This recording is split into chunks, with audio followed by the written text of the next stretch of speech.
Alright, so that was successful. Let's go on to problem 2 for this set, which has a cart being propelled over an XY plane with some acceleration components. And so you're given AX and AY, and it's got an initial velocity. So you're also given V0 in X and V0 in Y. And then you're supposed to find the velocity of the cart when it reaches its greatest Y coordinate. So V vector we want at Y, well, I'll call it Y equal Y max. We want to find where it reaches its greatest Y coordinate. So if you want to draw a little picture to sort of understand what's going on, there's your X and there's your Y. And the cart is doing something. It's sort of skedaddling over the plane. I guess it's doing this accelerating. So its acceleration for me is positive X, and then it's negative Y. So it's as though the cart was, sort of arcing out like that, and then maybe coming back this way, something like that. And we want to find its velocity at this point here, which is its greatest Y coordinate. So, well, now there's no gravity here. This is a cart being propelled over an XY plane, so it's probably more accurate to think of it as like a table. And then, say you've got like, the X direction, the table in that direction, Y, X, Y. So, and there are the legs of the table. So there's a little cart on the table, and it's just skedaddling around, whatever.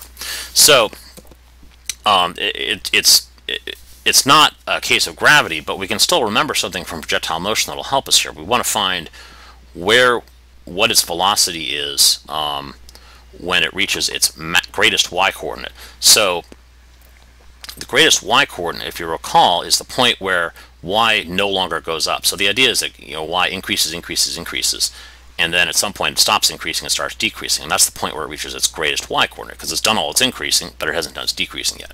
So the velocity will be something like that there. So what we know immediately then is that the velocity of the cart when it reaches its greatest Y coordinate, well, the Y component of that is just going to be 0, because it no longer has a Y velocity there. And so you can actually just go and punch that right in and do that. So now that we've got that part, the rest of it is actually pretty easy. So we want to find we want to find an equation for our Y velocity, which is just going to be our initial Y velocity plus our Y acceleration times time. And so then the time at which time equals what here? I mean, at what time do we reach this point? Well, we just solve this equation for when Vy equals 0. So 0 equals V0 Y plus A sub Y times t. And what that tells us then is t equals negative V0 Y over acceleration in the Y direction. Well, that's pretty easy. In fact, I think everybody got negative 2 meters per second for this, or negative 2 meters per second squared for this. So you just take your initial Y velocity, plug it in, and then you find the time. And then we want to find the velocity in the X direction at that time. So Vx equals V0 X plus A sub X times t.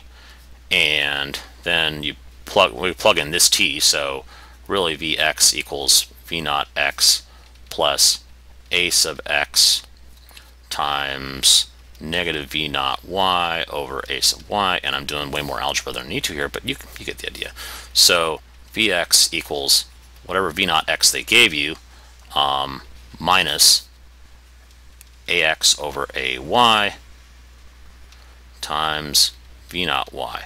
And there you go. So for me, my AX was equal to, let's see, for my numbers, my V0 X was 8. I think everybody got that.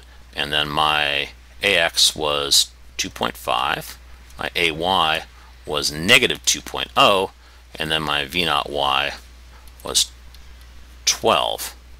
So actually, let me see if I can, there we go. Nice.